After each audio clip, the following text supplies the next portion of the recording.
Salutations à vous, très chers créateurs et créatrices du Nouveau Monde. Bienvenue sur la chaîne Cœur de Lumière. Bon nombre d'entre vous connaissent déjà évidemment le sujet de la compassion, en tout cas pour ceux qui se sont réveillés à cela, ou qui ont un cœur et de la générosité, ou une sorte d'éveil à ce monde. Et la compassion est généralement utilisée sous forme extérieure. On va toujours aller la mettre à l'extérieur, on va toujours aller essayer de chercher à comprendre l'autre pour qu'on puisse nous aussi être un petit peu mieux dans ce monde, mieux le comprendre et pouvoir également interagir avec lui. Mais en réalité, la compassion, elle est délicate, elle est vraiment très délicate parce que quand on l'applique par... on va dire plutôt par concept. Quand on a commencé un petit peu à entrer dans le monde de la spiritualité, on va entendre la compassion. C'est là qu'on va découvrir ce mot qui était jusque-là étranger à notre mental. On essaye en fait de l'appliquer à l'extérieur de nous. Mais quelque part, quand on fait cela, on le fait à partir de quelque chose qui est vide à l'intérieur de nous. C'est-à-dire que on va essayer de mettre en place quelque chose à l'extérieur, de voir quelque chose à l'extérieur qui en nous est déjà absent quelque part.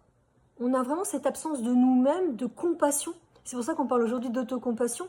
C'est ce qu'on essaye de faire à l'extérieur quelque part, à ce moment-là, ça va être un petit peu comme un chemin rempli d'embûches où on va se retrouver sérieusement face aussi aux réactions des autres. On va toujours essayer de vouloir être bon, toujours vouloir voir le bon côté, etc.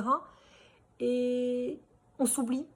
C'est-à-dire qu'à force de faire ça à l'extérieur, on va carrément s'oublier. Voilà. Et on va oublier en fait les parts de nous qui sont blessées, qui sont pas d'accord, qui sont en résistance, qui sont tristes, qui vivent de la déception, des incompréhensions. Et donc quand on va aller se diriger vers la compassion à l'extérieur, à partir de nous-mêmes, de ces parts-là qu'on va quelque part refouler, on va les nier, comme si elles n'existaient pas, et qu'on avait cette capacité-là de pouvoir comprendre mieux l'autre en face de nous. Mais en fin de compte, on ne se comprend pas nous-mêmes, on ne s'écoute même pas. Donc, à un moment donné, qu'est-ce qu'on cherche? C'est une question très intéressante parce que c'est chouette de vouloir effectivement être dans la compassion avec les autres êtres en ce monde. On va en avoir besoin. On en a besoin dans notre communication, on en a besoin dans notre bienveillance pour éveiller cette bienveillance envers le monde, pour aussi également mieux comprendre l'autre. Et en le comprenant mieux, on peut aussi avoir plus facilement accès au pardon. Bon, ça c'est encore autre chose. Mais pour le coup, dans cette autocompassion, ce qui va avoir lieu, c'est en fait d'ouvrir une sorte d'espace. Un espace intérieur, un espace qu'on va ouvrir, mais en fin de compte qui est déjà là. C'est juste que on va ouvrir la porte de cet espace à l'intérieur de nous. Et cet espace, il est rempli de tout ce potentiel divin qui est en nous, ce potentiel énergétique, ce potentiel de reliance, de connexion, de reconnexion à ce que nous sommes, à ce qu'est l'univers, à ce qu'est la vie. Et quand on va venir pratiquer l'autocompassion à l'intérieur de nous, on va déjà reconnaître ces parts. Et ces parts-là, on va venir tout simplement les écouter, les reconnaître parce qu'elles sont là et il n'y a aucune raison qu'on les mette de côté par rapport aux autres. Aucune. Elles sont là, elles font partie de toi, elles font partie de ton vécu, de ta vie, de tout ce que tu as pu expérimenter au travers des différentes situations. Il y a des souvenirs dedans, il y a tout un tas de belles images qui sont aussi ici, en même temps mêlées à d'autres qui sont moins belles. Mais on ne peut pas mettre tout ça de côté, c'est impossible. C'est ce que tu es là aujourd'hui, actuellement, c'est ce qui fait que tu es la personne que tu es là tout de suite maintenant. Et donc l'autocompassion, elle va te permettre de revenir vers toi, d'apprendre à mieux te connaître, à te reconnaître et à te reconnecter à cet espace de vie qui est en toi, où réside cette lumière intérieure. Pascal, elle sait déjà qui tu es. Elle sait déjà à quel point tu es merveilleux, merveilleuse, à quel point tu regorges d'un potentiel illimité qui t'est accessible là, tout de suite, maintenant.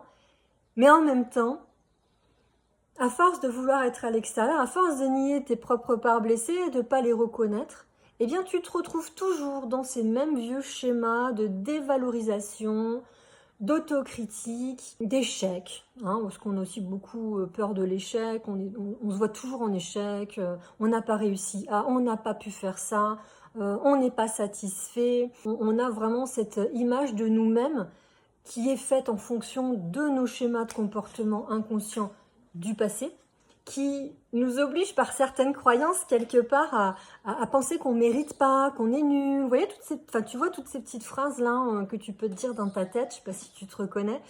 Et tout ça, c'est une critique, c'est quelque chose qu'on fait sur nous-mêmes qui est vraiment fondamentalement mauvais. Mauvais dans le sens où ça fait baisser nos vibrations, ça fait baisser cette capacité de pouvoir accueillir la joie et l'amour qui règnent dans ce monde, en fait, qui sont partout tout autour de toi. Et donc, quelque part, ça te renferme dans une espèce de cloche sous cloche, là, où tu vas toujours ressasser les mêmes choses, etc. Donc, tu auras beau pratiquer la compassion, donc c'est une forme évidemment plus évoluée de l'être, mais en même temps, si tu n'as pas été venir chercher ce que c'est que l'autocompassion à l'intérieur de toi, ce que tu vas faire à l'extérieur est fondamentalement vide. C'est inutile pratiquement parce que déjà ça te fait perdre du temps et puis ça va venir renforcer également tes mécanismes de défense parce qu'à un moment donné ton mental ego il va dire c'est bien bon là la compassion mais moi jusque là là on revient à nos moutons alors tu mérites pas et puis t'es pas capable de et puis t'es nul etc etc et c'est là où pour être créateur de ce nouveau monde il va bien falloir à un moment donné venir chercher ces parts en nous qui sont belles, qui sont merveilleuses, qui sont manifestées, qui sont fortes et puissantes, parce qu'on a une force et une puissance à l'intérieur de nous. Mais évidemment, avec des croyances de dévalorisation comme on les porte actuellement, eh bien, l'accès à cet espace est déjà plus ou moins réduit, on va dire, voire même inexistant pour certains. Alors c'est vrai que l'autocompassion, ça va vraiment être un cadeau, un vrai cadeau pour toi que tu vas t'offrir. Sincèrement, c'est vraiment là où tu vas aller vers l'autocompassion comme étant la porte d'entrée à ta propre lumière, à ta propre énergie, ta propre puissance, ton propre divin. Parce que c'est par là que ça passera. C'est par là que viendra à toi, à l'intérieur de toi, tout ce potentiel manifesté divin. Et pour cela, dans l'autocompassion, ça implique de te traiter avec empathie. Ça implique d'être gentil avec toi. Ça implique d'éviter tout jugement, toute critique, toute comparaison. Alors ça, c'est le pire. À partir du moment où tu commences à te comparer, je peux t'assurer que tu es très loin de l'autocompassion. Et je pense que tu t'en es rendu compte si ça t'a fait sourire. Ce sont tes croyances qui vont t'amener à ça, évidemment. Te critiquer, te juger, te comparer, ce sont tes croyances qui font ça. Ce sont des croyances généralement qui sont là et qui te disent non, c'est pas possible, tu vas pas pouvoir faire ça comme ça, d'accord? Voilà, donc pour le coup, l'autocompassion, ça va être de te donner de l'importance également. Ça va être te donner de l'importance dans ce que tu es, mais dans ta totalité, c'est-à-dire que autant dans tes parts d'ombre que tes parts plus lumineuses, on va dire, ou en tout cas que tu acceptes mieux ou plus, et c'est vraiment de te donner cette importance-là aussi dans l'être que tu es, que tu manifestes chaque jour, et dans cette vie qui s'offre à toi en fin de compte à chaque instant. Et te donner cette importance, c'est aussi donner l'importance à tout ce qui t'arrive dans la vie. Et comprendre que tout ce qui va t'arriver dans la vie, eh bien, c'est toujours des cadeaux, c'est toujours des opportunités de pouvoir grandir, de pouvoir t'éveiller, de pouvoir évoluer et de pouvoir contribuer également à l'évolution de ce monde. Parce que quand toi tu évolues, eh bien le monde évolue. Inévitablement, on est tous reliés. ne serait-ce que par l'inconscient collectif, et puis évidemment par bien d'autres phénomènes électromagnétiques également, mais c'est là où est l'importance de l'autocompassion.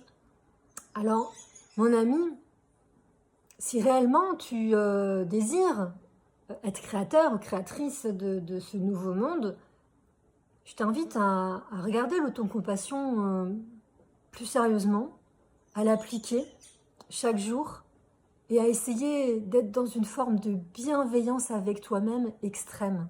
Et quand ici, ça sera nourri de tout ça, quand tu te seras nourri de tout ça, eh bien, tu pourras l'offrir au monde extérieur, le rayonner, le laisser influer un peu partout, s'échapper tout autour de toi. Tu n'auras même pas besoin de parler parce que dans ta vibration, ça sera de l'amour, ça sera de la bienveillance.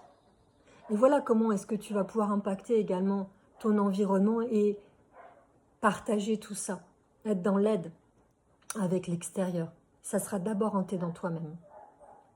Je te souhaite une très belle fin de journée ou soirée. Je ne sais pas à quelle heure il sera chez toi, mais merci beaucoup de m'avoir écouté et à très bientôt.